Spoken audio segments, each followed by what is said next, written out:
ਆਦਾਬ, ਨਮਸਤੇ, ਸਤਿ ਸ਼੍ਰੀ ਅਕਾਲ। ਮੈਂ ਹਾਂ ਵਿਸ਼ੂ ਮਹਿਤਾ ਤੇ ਲੈ ਕੇ ਹਾਜ਼ਰ ਹਾਂ programme prime time with Mintu Gursaria. Programme ਦੇ ਇਸ ਹਿੱਸੇ ਦੇ ਵਿੱਚ ਅਸੀਂ ਗੱਲਬਾਤ ਕਰਾਂਗੇ ਬਹੁਤ ਹੀ ਅਹਿਮ ਖਬਰਾਂ ਦੇ ਉੱਤੇ ਜੋ ਕਿ ਭਾਰਤ ਦੇ ਵਿੱਚ ਵਾਪਰ ਰਹੀਆਂ ਨੇ। ਮਿੰਟੂ ਗੁਰਸਰੀਆ ਜੀ, ਤੁਹਾਡਾ ਸਟੂਡੀਓ ਦੇ ਵਿੱਚ ਸਵਾਗਤ ਹੈ ਜੀ। ਸਾਰਿਆਂ ਨੂੰ ਸਤਿ ਸ਼੍ਰੀ ਅਕਾਲ ਜੀ। ਮਿੰਟੂ ਜੀ, ਅੱਜ ਸ਼ੋਅ ਸਟਾਰਟ ਕਰਨ ਤੋਂ ਪਹਿਲਾਂ ਮੈਂ ਦੋ ਸਤਰਾਂ ਨਾਲ ਆਪਣੇ ਦਰਸ਼ਕਾਂ ਨੂੰ ਸੰਬੋਧਿਤ ਕਰਨਾ ਚਾਹੂੰਗਾ ਤੇ ਫਿਰ ਅਸੀਂ ਤੁਹਾਡਾ ਉਹਨਾਂ ਦੇ ਪ੍ਰਤੀਕਿਰਿਆ ਲਵਾਂਗੇ।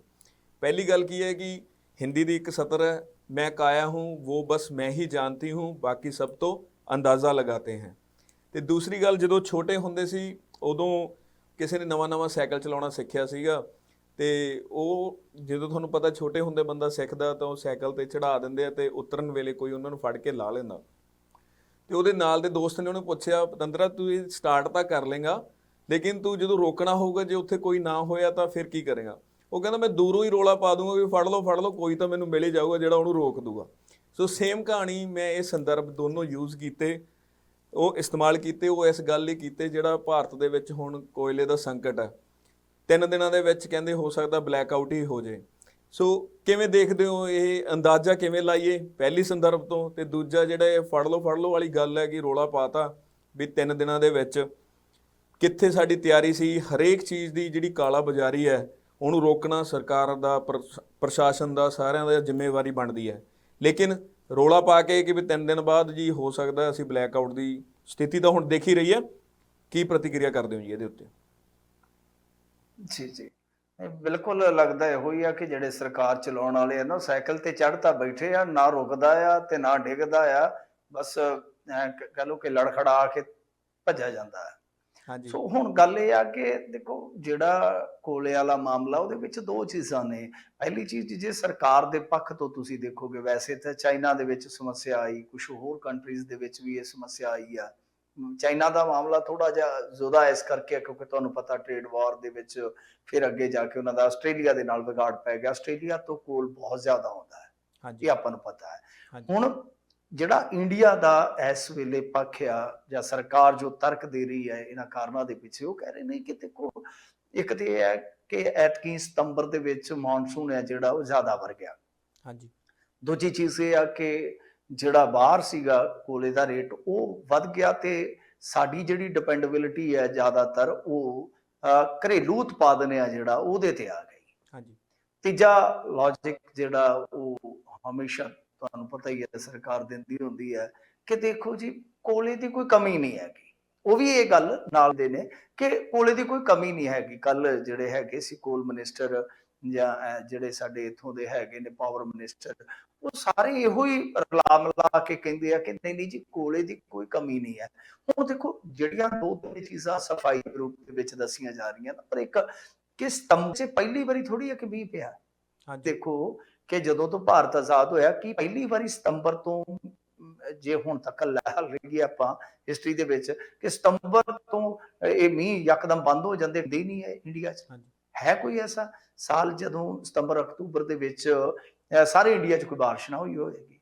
ਅੱਛਾ, ਬਾਰਿਸ਼ਾਂ ਹੁੰਦੀਆਂ ਨੇ, ਤੁਸੀਂ ਪਹਿਲਾਂ ਹੀ ਆਪਣਾ ਪ੍ਰਬੰਧ ਕਰਕੇ ਰੱਖੋ। ਦੂਜੀ ਚੀਜ਼ ਜਿਹੜੀ ਆ, ਜੋ ਇੱਕ ਹੋਰ ਤਰਕ ਦਿੱਤਾ ਜਾਂਦਾ ਕਿ ਦੇਖੋ, ਜਿਹੜਾ ਸਾਡਾ ਕੋਵਿਡ ਤੋਂ ਬਾਅਦ ਵਾਲਾ ਦੌਰ ਸੀਗਾ ਉਹਦੇ ਵਿੱਚ ਯਕਦਮ ਸਾਡੀ ਜਿਹੜੀ ਹੈ ਜੀ ਖਪਤ ਵੱਧ ਗਈ ਆ।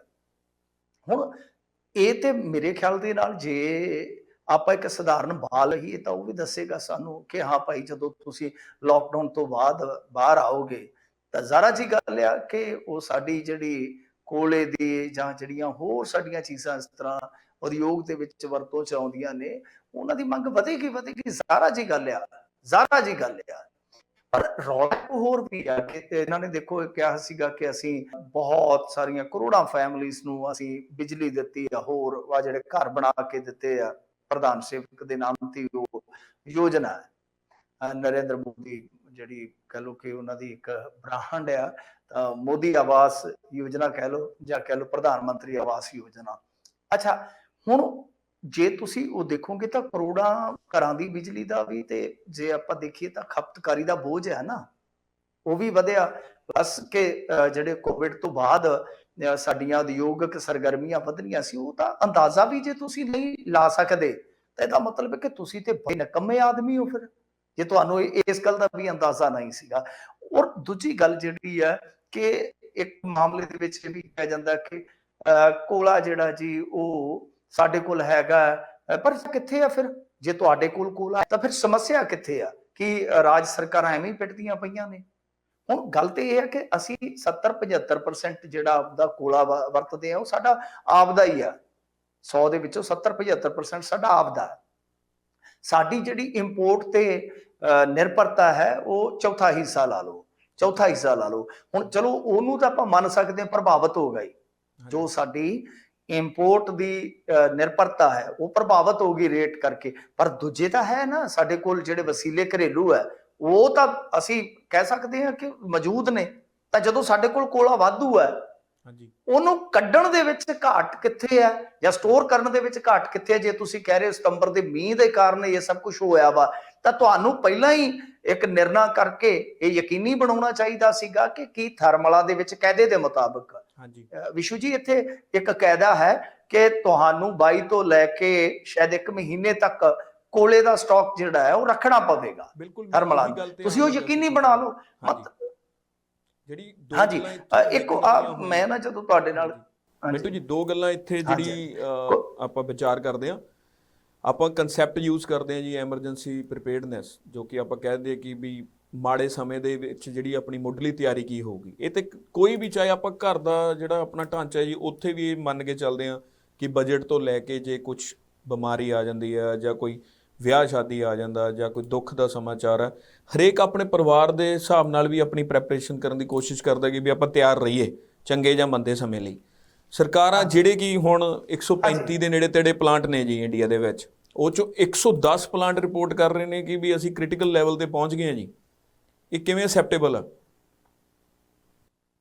ਹਾਂਜੀ ਨਹੀਂ ਬਿਲਕੁਲ। ਇਹਦੇ 'ਚ ਇੱਕ ਚੀਜ਼ ਹੋ ਰਿਹਾ ਕਿ ਵੇਖੋ ਮੇਰੇ ਕੋਲ ਸਤੰਬਰ 1 2001 ਦੀ ਖਬਰ ਹੈ, ਬਿਜ਼ਨਸ ਸਟੈਂਡਰਡ ਦੀ ਬਹੁਤ ਤਗੜੀ ਮਤਲਬ ਕਿ ਅਖਬਾਰ ਹੈ। ਉਹਦੀ ਸਟੋਰੀ ਹੈ ਕਿ coal India production increases 15% to 43 million tons in ਅਗਸਤ। ਮਤਲਬ ਕਿ ਉਹ ਕਹਿ ਰਹੇ ਆ ਕਿ ਇਹਨਾਂ ਨੇ ਤਾਂ 15% ਮਤਲਬ ਕਿ ਵਧਾ ਕੇ 43 ਜੇ ਦੇਖੀਏ ਤਾਂ ਮਿਲੀਅਨ ਟਨ, 43 ਮਿਲੀਅਨ ਟਨ ਜਿਹੜਾ ਕੋਲਾ ਆ ਉਹ ਕੱਢਿਆ ਅਗਸਤ ਦੇ ਮਹੀਨੇ ਦੇ ਵਿੱਚ। ਆ ਡਾਟਾ ਹੈ। ਹਾਂਜੀ ਉਹ ਹੁਣ ਕਿੱਥੇ ਖੱਪ ਗਿਆ? ਇੱਕ ਬਹੁਤ ਵੱਡਾ ਸਵਾਲ ਆ ਕਿ ਜਦੋਂ ਤੁਸੀਂ ਸਵਾਲ ਹੀ ਇਹੀ ਹੈ। ਹਾਂਜੀ ਫਿਰ ਇਹਦੇ ਚ ਇੱਕ ਚੀਜ਼ ਹੋਰ ਵੀ ਆਉਂਦੀ ਆ। ਫਿਰ ਜੇ ਦੇਖੋ ਇਹ ਇੱਕ ਸਰਕਾਰ ਦਾ ਪੱਖ ਹੈ ਵਿਸ਼ੂ ਜੀ, ਇੱਕ ਹੈਗਾ ਆ ਕਹਿ ਲਓ ਕਿ ਸ਼ੱਕ ਦਾ ਪੱਖ। ਇੱਕ ਸਰਕਾਰ ਦਾ ਇੱਕ ਸ਼ੱਕ ਦਾ, ਕਿਉਂਕਿ ਸਰਕਾਰ ਜਿਸ ਤਰ੍ਹਾਂ ਕੁਝ ਪੂੰਜੀਪਤੀ ਘਰਾਣਿਆਂ ਨੂੰ ਫੇਵਰ ਦੇ ਰਹੀ ਹੈ ਜਾਂ ਖੁੱਲਾ ਉਹਨਾਂ ਨੂੰ ਰਸਤਾ ਦੇ ਰਹੀ ਹੈ ਮੁਕਾਬਲੇਬਾਜ਼ੀ ਦੇ ਵਿੱਚ, ਉਹ ਆਪਾਂ ਨੂੰ ਸਭ ਨੂੰ ਪਤਾ ਕਿ ਉਹ ਇੱਕ ਸ਼ੱਕ ਪੈਦਾ ਕਰ ਦਿੰਦਾ ਹਰੇਕ ਮਾਮਲੇ 'ਚ। ਹੁਣ ਜੇ ਤੁਸੀਂ ਇੱਧਰ ਦੇਖੋਗੇ ਤਾਂ ਕੋਲੇ ਦੇ ਵਿੱਚ ਅਡਾਨੀ ਸਭ ਤੋਂ ਵੱਡੀ ਗੱਲ ਆ। ਇਹ ਸਾਡੇ ਕਿਤਨਾ ਚੱਲਦਾ ਕੰਮ। ਸਾਡੇ ਇੱਥੇ ਤੁਸੀਂ ਦੇਖਿਆ ਹੋਣਾ ਕੋਲ ਇੰਡੀਆ ਹੈ, ਹਾਂਜੀ CILB ਜਿਹਨੂੰ ਕਹਿ ਦਿੰਦੇ ਆਪਾਂ, ਤਾਂ ਉਹ ਇੱਕ ਤਰ੍ਹਾਂ ਨਾਲ ਇੱਕ ਐਸੀ ਸੰਸਥਾ ਹੈ, ਖੁਦ ਮੁਖਤਿਆਰ ਸੰਸਥਾ ਹੈ, ਜਿਹੜੀ ਕਿ ਕੋਲੇ ਦੀ ਸਪਲਾਈ ਜਿਹੜੀ ਆ ਕਹਿ ਲਓ ਕਿ ਉਹਨੂੰ ਯਕੀਨੀ ਬਣਾਉਂਦੀ ਹੈ। ਹਾਂਜੀ ਮਤਲਬ ਕਿ ਕੋਲੇ ਵਾਲਾ ਕੰਮਕਾਰ ਸਾਂਭਦੀ ਆ। ਵਿੱਚ ਕੁਝ ਹੋਰ ਵੀ ਚੀਜ਼ਾਂ ਆ ਜਾਂਦੀਆਂ ਨੇ। ਜਿਹੜਾ ਬਾਹਰੋਂ ਮੰਗਾਇਆ ਜਾਂਦਾ ਕੋਲਾ, ਉਹਦੇ ਵਾਸਤੇ ਕੀ ਆ ਕਿ ਹਰੇਕ ਦੇਸ਼ ਦਾ ਅਲੱਗ-ਅਲੱਗ ਪ੍ਰੋਸੀਜਰ ਆ। ਇਹ ਕੀ ਕਰਦੇ ਨੇ ਕਿ ਕੁਝ ਪ੍ਰਾਈਵੇਟ ਫਰਮਾਂ ਤੋਂ ਉਹ ਜ਼ਿਆਦਾ ਇੰਪੋਰਟ ਕਰਵਾਉਂਦੇ ਨੇ। ਤਾਂ ਉਹਦੇ ਵਿੱਚ ਕੀ ਆ ਕਿ ਪਹਿਲਾਂ 7 ਕਮਿਸ਼ਨ ਸੀਗਾ, ਪਰ ਉਹਦੇ ਚ ਕੀ ਹੋਇਆ ਅੱਗੇ ਜਾ ਕੇ ਜਿਵੇਂ ਹੀ ਮੋਦੀ ਸਰਕਾਰ ਆਈ ਤਾਂ ਉਹ ਜਿਹੜੇ ਕਹਿ ਲਓ ਏਜੰਟ ਸੀਗੇ ਵਿੱਚ, ਉਹ ਵੈਸੇ ਹੀ ਦੁਖੀ ਸੀਗੇ, ਕਿਉਂਕਿ ਜਿਹੜੇ ਆਪਾਂ ਦੇਖਦੇ ਹੀ ਆ ਕਿ ਜਿਹੜੇ ਹੁਣ ਤੁਸੀਂ ਜ਼ਿਕਰ ਕੀਤਾ ਕਿ ਥਰਮਲ ਨੇ, ਥਰਮਲ ਸਟੇਟਾਂ ਦੇ ਵਿੱਚ ਨੇ, ਤਾਂ ਸਟੇਟ ਸਰਕਾਰਾਂ ਕਈ ਵਾਰ ਤੁਹਾਨੂੰ ਪਤਾ ਬਿੱਲ ਬੁੱਲ ਕਲੀਅਰ ਕਰਨ ਲੱਗਿਆ ਵੀ ਕਿਤੇ ਨਾ ਕਿਤੇ ਅੜਿੱਕਾ ਜਿਹੜਾ ਪਾ ਦਿੰਦੀਆਂ, ਲੇਟ ਸ਼ੇਟ ਹੋ ਜਾਂਦੇ ਆ। ਏਜੰਟ ਪਹਿਲਾਂ ਕਾਫੀ ਦੁਖੀ ਸੀਗੇ। ਤਾਂ ਉਸ ਤੋਂ ਬਾਅਦ ਕੀ ਹੁੰਦਾ ਹੈ, ਮੈਂ ਥੋੜਾ ਜਿਹਾ ਤੁਹਾਨੂੰ ਇਹਦੇ ਡੂੰਘਾਈ ਵਾਲੇ ਪੱਖ 'ਚ ਲੈ ਕੇ ਜਾਣਾ ਚਾਹਨਾ। ਹਾਂਜੀ ਅੱਛਾ, ਉਹਦੇ 'ਚ ਜਦੋਂ ਇਹ ਮਤਲਬ ਕਿ ਮੁੰਦਰਾਪੋਲ ਕੋਲਾ ਆਉਣਾ ਸਟਾਰਟ ਹੋ ਗਿਆ, ਵੈਸੇ ਜ਼ਿਆਦਾਤਰ ਜੇ ਤੁਸੀਂ ਦੇਖੋਗੇ ਇੰਡੀਆ ਦਾ ਕੋਲਾ ਹੈ ਆਲਮੋਸਟ, ਜੇ ਆਪਾਂ ਦੇਖੀਏ ਤਾਂ ਜਿਹੜਾ ਕੋਲਾ ਹੈ ਉਹ ਇੱਧਰ ਦੀ ਆਉਂਦਾ ਹੈ ਇਸ ਪੋਰਟ ਦੇ ਜ਼ਰੀਏ। ਤਾਂ ਇਹਨਾਂ ਨੇ ਇੱਕ ਬਹੁਤ ਵੱਡਾ ਉੱਥੇ ਟਰਮੀਨਲ ਬਣਾ ਦਿੱਤਾ। ਬਾਅਦ ਦੇ ਵਿੱਚ ਹੌਲੀ ਹੌਲੀ ਕੀ ਆ ਕਿ ਇੱਕ ਨਾ ਇਹਦੇ 'ਚ ਚੋਰ ਮੋਰੀ ਆ ਕਿ ਜਿਹੜਾ ਕੋਲਾ ਇੰਪੋਰਟ ਹੁੰਦਾ, ਦੱਸਦੇ ਆ ਕਿ ਉਹਦੇ ਵਿੱਚ 4% ਤੁਸੀਂ ਦੇਖੋ ਹੁੰਦੀ ਹੈ, ਜਿੱਦਾਂ ਲਦਾਈ ਟਵਾਈ ਕਿਸੇ ਚੀਜ਼ ਦੀ ਹੁੰਦੀ ਹੈ, ਲੋਹਾਈ ਹੁੰਦੀ ਹੈ, ਵੇਸਟੇਜ ਜਿਹਨੂੰ ਆਪਾਂ ਕਹਿ ਲਈਏ ਕਿ ਚਾਹੇ ਉਹ ਚੋਰੀ ਹੋ ਗਿਆ ਜਾਂ ਖਰਾਬ ਹੋ ਗਿਆ, ਕਿਸੇ ਵੀ ਹਾਲਤ ਦੇ ਵਿੱਚ ਉਹ 4% ਤੱਕ ਦਿੱਤੀ ਜਾਂਦੀ ਹੈ। ਤੇ ਦੱਸਦੇ ਆ ਕਿ ਕੋਲੇ ਦੀ ਜਿਹੜੀ ਖਰਾਬੀ ਆ ਉਹ 1 ਤੋਂ 1.5% ਹੈ, ਸਿੱਧਾ 2.5% ਤੇ ਉਹ ਬਣ ਜਾਂਦਾ ਗੇਮ 'ਚ। ਠੀਕ ਹੈ ਜੀ। ਉਹ ਕੋਲਾ ਗਾਂ ਵੇਚਿਆ ਜਾਂਦਾ ਹੈ। ਦੂਜੀ ਗੱਲ ਇਹ ਕਿ ਫਿਰ 7 ਪੈਸੇ ਤੋਂ ਜਦੋਂ ਇਹਨਾਂ ਨੇ ਉਹ ਟਰਮੀਨਲ ਬਣਾ ਲਿਆ, ਤਕਰੀਬਨ ਕੰਮ ਜਿਹੜਾ ਉਹ ਆਪਦੇ ਪਰਾਂ ਹੇਠ ਕਰਨਾ ਇਹਨਾਂ ਨੇ ਸਟਾਰਟ ਕਰ ਦਿੱਤਾ ਸੀਗਾ ਕੋਲੇ ਦਾ, ਤਾਂ ਛੋਟੇ ਏਜੰਟ ਇਸ ਖੇਡ ਚੋਂ ਬਾਹਰ ਹੋ ਗਏ। ਫਿਰ ਉਹ 7 ਪੈਸੇ ਜਿਹੜਾ ਕਮਿਸ਼ਨ ਸੀ ਉਹ 23 ਪੈਸੇ ਕੀਤਾ ਗਿਆ। ਫਿਰ ਦੂਜੀ ਚੀਜ਼ ਇਹ ਆ ਕਿ ਜਿਵੇਂ ਮੈਂ ਤੁਹਾਨੂੰ ਦੱਸਿਆ ਕਿ ਉਹੀ ਕੋਲਾ ਆਪ ਹੀ ਹੁਣ ਇਹਨੂੰ ਤੁਸੀਂ ਥੋੜਾ ਜਿਹਾ ਅੱਗੇ ਲੈ ਜਾਓਗੇ, ਇਹ ਕੁਝ ਅਖਬਾਰ ਛਾਪਦੇ ਪਏ ਨੇ ਇੰਡੀਆ ਦੇ ਕਿ ਜੀ ਇੰਡੀਆ ਦਾ ਕੋਲਾ ਜਿਹੜਾ ਆਸਟ੍ਰੇਲੀਆ ਦਾ ਕੋਲਾ ਰਾਹ 'ਚ ਫਸਿਆ ਪਿਆ। ਉਹ ਅਸਲ ਦੇ ਵਿੱਚ ਆਸਟ੍ਰੇਲੀਆ ਦਾ ਕੋਲਾ ਨਹੀਂ ਹੈ। ਉਹ ਆਪਾਂ ਨੂੰ ਸਭ ਨੂੰ ਪਤਾ ਕਿ ਅਡਾਨੀ ਦੀ ਖਦਾਨ ਦੇ ਵਿੱਚੋਂ ਜੁਲਾਈ 'ਚ ਖੁਦਾਈ ਸ਼ੁਰੂ ਹੋਈ ਸੀਗੀ। ਬਿਲਕੁਲ ਜੀ। ਆਸਟ੍ਰੇਲੀਆ ਵਾਲੀ ਜਿਹੜੀ ਵਿਵਾਦਤ ਹੈ, ਤੁਸੀਂ ਦੇਖਿਆ ਹੋਣਾ ਕ੍ਰਿਕਟ ਮੈਚ ਦੇ ਵਿੱਚ ਵੀ ਉਹ ਇੱਕ ਵਾਰੀ ਪੋਸਟਰ ਬਹੁਤ ਚਰਚਾ ਦਾ ਵਿਸ਼ਾ ਬਣਿਆ ਸੀ। ਅੱਛਾ, ਤੁਹਾਨੂੰ ਹੁਣ ਇੱਕ ਗੱਲ ਜਿਹੜੀ ਹੈ ਉਹ ਮੈਂ ਦੱਸ ਹੀ ਚੁੱਕਿਆ ਵਾਂ ਕਿ ਚਾਈਨਾ ਦੇ ਨਾਲ ਬਹੁਤ ਵੱਡਾ ਟ੍ਰੇਡ ਸੀਗਾ ਕੋਲੇ ਦਾ ਆਸਟ੍ਰੇਲੀਆ ਦਾ, ਉਹ ਬੰਦ ਹੋ ਗਿਆ। ਬਿਲਕੁਲ, ਉਹ ਕਿਸੇ ਪਾਸੇ ਉਹ ਵੀ ਤੇ ਖਪਾਉਣਾ ਹੈ ਨਾ। ਫਿਰ ਹਾਂਜੀ, ਇੱਕ ਚੀਜ਼ ਇਹ ਜੋੜ ਲਓ ਤੁਸੀਂ ਕਿ ਕਿਸ ਤਰੀਕੇ ਨਾਲ ਆਪਣਾ ਹੀ ਪੋਰਟ ਆ ਗਾ, ਆਪਣੇ ਫਿਰ ਹੁਣ ਤੇ ਗੱਡੀਆਂ, ਰੇਲ ਗੱਡੀਆਂ ਵੀ ਆਪਣੀਆਂ ਹੀ ਹੋ ਜਾਣੀਆਂ ਇਹਨਾਂ ਦੀਆਂ ਤਕਰੀਬਨ ਥੋੜੀਆਂ ਬਹੁਤੀਆਂ, ਤੇ ਅਡਾਨੀ ਵਾਲੀ ਗੱਡੀ ਚੱਲਦੀ ਹੈ ਨਾ। ਰੇਲ ਗੱਡੀਆਂ ਵੀ ਆਪਣੀਆਂ ਆ ਗਈਆਂ, ਸਾਰਾ ਕੁਝ, ਤੇ ਖਜ਼ਾਨਾ ਵੀ ਆਪਣੀਆਂ। ਔਰ ਕਮਾਲ ਦੀ ਗੱਲ ਇਹ ਹੈ ਕਿ ਸਾਰਾ ਕੁਝ ਸੈਟਅਪ ਹੈ ਜਿਹੜਾ ਉਹ ਲੋਕਾਂ ਦੇ ਪੈਸੇ ਨਾਲ। ਇਹ 6-7 ਬਿਲੀਅਨ ਦਾ ਕਰਜ਼ਾ ਜਿਹੜਾ ਉਹ ਸਟੇਟ ਬੈਂਕ ਆਫ ਇੰਡੀਆ ਨੇ ਦਿੱਤਾ ਸੀਗਾ। ਬੜਾ ਵਿਵਾਦਤ ਵਿਸ਼ਾ ਹੈ ਉਹ ਵੀ। ਤਾਂ ਹੁਣ ਦੇਖੋ ਇਹ ਜਿਹੜੀਆਂ ਗੱਲਾਂ ਨੇ ਇਹ ਕਿਤੇ ਨਾ ਕਿਤੇ ਸ਼ੱਕ ਜ਼ਾਹਰ ਕਰਦੀਆਂ ਨੇ। ਹੁਣ ਜਿਹੜਾ ਇੱਕ ਕੋਲ ਇੰਡੀਆ ਚਾਹੀਦਾ ਨਾ ਕਿ ਜਦ ਤੱਕ ਉਹ ਬਾਡੀ ਵਿੱਚ ਆ, ਹਾਂਜੀ, ਇਸ ਗੇਮ ਦੇ ਵਿੱਚ ਆ, ਤਾਂ ਪ੍ਰਾਈਵੇਟ ਪਲੇਅਰ ਹੈ ਜਿਹੜੇ ਉਹ ਪੂਰੀ ਤਰ੍ਹਾਂ ਇਸ ਖੇਡ ਤੇ ਕਾਬਜ਼ ਨਹੀਂ ਹੋ ਸਕਦੇ। ਬਿਲਕੁਲ ਜੀ। ਇਸੇ ਦੇ ਚੱਲਦਿਆਂ ਹੀ ਕਿਤੇ ਨਾ ਕਿਤੇ ਸ਼ੱਕ ਪੈਦਾ ਹੁੰਦਾ ਹੈ ਕਿ ਹੁਣ ਦੇਖੋ ਕੋਲ ਇੰਡੀਆ ਦਾ ਕੀ ਖੇਡ ਆ ਕਿ ਜਦੋਂ 15 ਚ ਤੁਸੀਂ ਦੇਖੋਗੇ ਇਹਨਾਂ ਦੇ ਕੋਲ 40,000 ਕਰੋੜ ਦਾ ਰਿਜ਼ਰਵ ਸੀ, ਅੱਜ ਦੀ ਤਾਰੀਖ ਚ ਮਹਿਜ਼ 10,000 ਕਰੋੜ ਦਾ ਰਹਿ ਗਿਆ। ਉਹ ਰਿਜ਼ਰਵ ਜਿਹੜਾ ਦੱਸਦੇ ਇਹਨਾਂ ਦੇ ਆਪਣੇ ਜਿਹੜੇ ਸਾਬਕਾ ਅਧਿਕਾਰੀ ਆ, ਉਹ ਕਹਿੰਦੇ ਆ ਕਿ ਉਹ ਰਿਜ਼ਰਵ ਜਿਹੜਾ ਫਰਟੀਲਾਈਜ਼ਰ ਦੇ ਸੈਕਟਰ ਚਲਾ ਦਿੱਤਾ ਗਿਆ ਜਾਂ ਇੱਧਰ ਉੱਧਰ, ਉਹਨੂੰ ਜਿਹਨੂੰ ਆਪਾਂ ਪੰਜਾਬੀ ਚ ਕਹਿੰਦੇ ਨੇ ਪਸੂਖੇ ਕਰ ਦਿੱਤਾ। ਬਿਲਕੁਲ। ਫਿਰ ਦੂਜੀ ਚੀਜ਼ ਜਿਹੜੀ ਆ ਕਿ ਇਹਨਾਂ ਦਾ ਆਪਣਾ CMD ਨਹੀਂ ਹੈਗਾ ਇਸ ਟਾਈਮ। ਹਾਂਜੀ, ਇਹਨਾਂ ਦੇ ਆਪਣੇ ਜਿਹੜੇ ਅਧਿਕਾਰੀ ਆ ਉਹਨਾਂ ਨੂੰ ਤੇ ਥੋੜਾ ਸਮਾਂ ਪਹਿਲਾਂ ਪ੍ਰਧਾਨ ਸੇਵਕ ਦੀ ਸਰਕਾਰ ਨੇ ਜਿਹੜੇ ਸਕੂਲਾਂ ਦੇ ਵਿੱਚ ਟਾਇਲਟ ਹੁੰਦੇ ਆ ਉਹਨਾਂ ਦੇ ਸਰਵੇਖਣ ਤੇ ਲਾ ਰੱਖਿਆ ਸੀਗਾ। ਸੋ ਕਾਫੀ ਕੁਝ ਹੈ ਇਸ ਮਾਮਲੇ ਦੇ ਵਿੱਚ ਕਿ ਕੋਲ ਇੰਡੀਆ ਨੂੰ, ਇਹ ਜਿਹੜਾ ਦੂਸਰਾ ਪੱਖ ਹੈ ਸ਼ੱਕ ਵਾਲਾ ਜਿਹੜਾ ਮੈਂ ਕਹਿ ਰਿਹਾ, ਕਿ ਕੋਲ ਇੰਡੀਆ ਨੂੰ ਬਦਨਾਮ ਕਰਨ ਦਾ ਯਤਨ ਕੀਤਾ ਜਾ ਰਿਹਾ ਹੈ, ਖਬਰਾਂ ਪਲਾਂਟ ਕੀਤੀਆਂ ਜਾ ਰਹੀਆਂ, ਇੱਕ ਡਰ ਦਿਖਾਇਆ ਜਾ ਰਿਹਾ ਕਿ ਆਉਣ ਵਾਲੇ ਸਮੇਂ ਦੇ ਵਿੱਚ ਇੱਕ ਬਹੁਤ ਵੱਡਾ ਕ੍ਰਾਈਸਿਸ ਪੈਦਾ ਹੋ ਜਾਏਗਾ। ਕਾਰੋਬਾਰੀ ਵੀ ਡਰ ਜਾਂਦਾ, ਤੁਹਾਨੂੰ ਪਤਾ ਹੀ ਹੈ ਕੁਝ ਉਦਯੋਗ ਇਸ ਤਰ੍ਹਾਂ ਦੇ ਹੈ ਜੇ ਟ੍ਰਿਪਿੰਗ ਵੀ ਹੋ ਗਈ ਤਾਂ ਉਹਨਾਂ ਦਾ ਲੱਖਾਂ ਦਾ ਨੁਕਸਾਨ ਹੋ ਜਾਂਦਾ ਹੈ। ਬਿਲਕੁਲ ਜੀ। ਫਾਰਮਾਸਿਊਟੀਕਲ ਦਾ ਤੁਹਾਨੂੰ ਪਤਾ ਹੀ ਹੈ, ਜਿਸ ਤਰ੍ਹਾਂ ਦਾ ਬੈਚ ਹੀ ਖਰਾਬ ਹੋ ਗਿਆ ਤਾਂ ਗਏ ਹੋ। ਹਾਂਜੀ, ਬਿਲਕੁਲ। ਸੋ ਕਹਿਣ ਦਾ ਮਤਲਬ ਇਹ ਹੈ ਕਿ ਇੱਕ ਡਰ ਪੈਦਾ ਕੀਤਾ ਜਾ ਰਿਹਾ। ਉਹਦੇ ਚ ਹੁਣ ਗਾਂ ਜਾ ਕੇ ਦੇਖੋ ਜੇ ਕੋਲ ਇੰਡੀਆ ਖਤਮ ਹੁੰਦਾ ਹੈ, ਹਾਂਜੀ, ਵੈਸੇ ਤਾਂ ਬਹੁਤ ਸਾਰੇ ਸੈਕਟਰ ਹੋਏ ਹੀ ਹੈ, ਬਹੁਤ ਸਾਰੇ ਤੁਹਾਨੂੰ ਪਤਾ ਹੀ ਹੈ ਜਿਹੜੇ ਖੇਡ ਚੱਲਦੇ ਪਏ ਨੇ, ਖੇਤੀ ਵੀ ਉਹਦੇ ਵਿੱਚ ਹੀ ਆ। ਹੁਣ ਤੁਸੀਂ ਦੇਖੋਗੇ ਰਿਲਾਇੰਸ ਨੇ ਕਿੱਡੀ ਤਗੜੀ ਡੀਲ ਕੀਤੀ ਆ ਇੱਕ ਅਮਰੀਕਾ ਦੀ ਕੰਪਨੀ ਦੇ ਨਾਲ, ਉਹ ਰਿਟੇਲ ਦੇ ਵਿੱਚ ਆ ਰਹੇ ਨੇ। ਛੋਟਾ ਕਾਰੋਬਾਰੀ ਹੈ ਜਿਹੜਾ ਉਹ ਵੀ ਉਹ ਤਰਪਕ ਗਿਆ।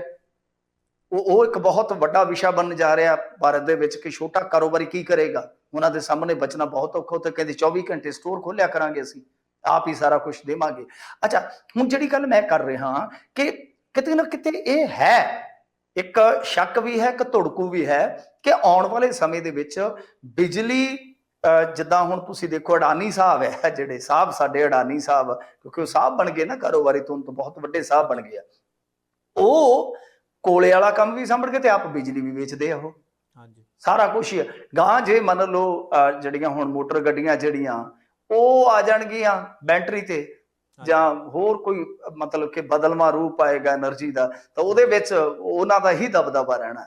ਇੱਕ ਦੇ ਪੈਟਰੋਲ ਪੰਪ ਹੋ ਗਏ, ਇੱਕ ਦੇ ਉਹ ਚਾਰਜਰ ਪੰਪ ਜੇ ਲਾ ਦੇਣਗੇ, ਜੋ ਮਰਜ਼ੀ ਹੈ। ਮਤਲਬ ਕਿ ਕੰਟਰੋਲ ਜਿਹੜਾ ਹੈ ਨਾ ਉਹ ਪ੍ਰਾਈਵੇਟ ਘਰਾਣਿਆਂ ਦਾ ਤਕਰੀਬਨ ਜਿਹੜਾ ਉਹ ਹੋ ਹੀ ਜਾ ਰਿਹਾ। ਔਰ ਜਿੱਥੇ ਰਹਿ ਰਿਹਾ, ਜਿੱਥੇ ਮਤਲਬ ਕਿ ਨਹੀਂ ਹੋ ਰਿਹਾ, ਉੱਥੇ ਵੀ ਕਿਤੇ ਨਾ ਕਿਤੇ ਯਤਨ ਜਿਹੜੇ ਕੀਤੇ ਜਾ ਰਹੇ। ਔਰ ਕਮਾਲ ਦੀ ਗੱਲ ਹੈ, ਪਤਾ ਨਹੀਂ ਹਾਲਾਤ ਬਣ ਰਹੇ ਨੇ ਜਾਂ ਬਣਾਏ ਜਾ ਰਹੇ ਨੇ ਕਿ ਉਹ ਬਹੁਤ ਆਸਾਨ ਤਰੀਕੇ ਦੇ ਨਾਲ ਆਉਣਗੇ, ਬਹੁਤ ਆਸਾਨ ਤਰੀਕੇ ਦੇ ਨਾਲ। ਔਰ ਉਹਦਾ ਹੁਣ ਦੇਖੋ ਅੱਗੇ ਜਾ ਕੇ ਜੇ ਆਪਾਂ ਦੇਖੀਏ ਕੋਲ ਇੰਡੀਆ ਦਾ, ਮੈਂ ਤੁਹਾਨੂੰ ਦੱਸਿਆ ਕਿ ਕਿਸ ਤਰੀਕੇ ਨਾਲ ਉਹਨੂੰ ਖਤਮ ਕਰਨ ਦਾ ਯਤਨ ਕੀਤਾ ਜਾ ਰਿਹਾ ਵਾ ਅੱਜ ਦੀ ਤਾਰੀਖ ਦੇ ਵਿੱਚ, ਜਦ ਕਿ ਉਹ ਮੁਨਾਫੇ ਦੇ ਵਿੱਚ ਸੀਗੇ। ਐਸੀ ਗੱਲ ਨਹੀਂ ਹੈ ਕਿ ਉਹ ਨੁਕਸਾਨ ਦੇ ਵਿੱਚ ਸੀਗੇ।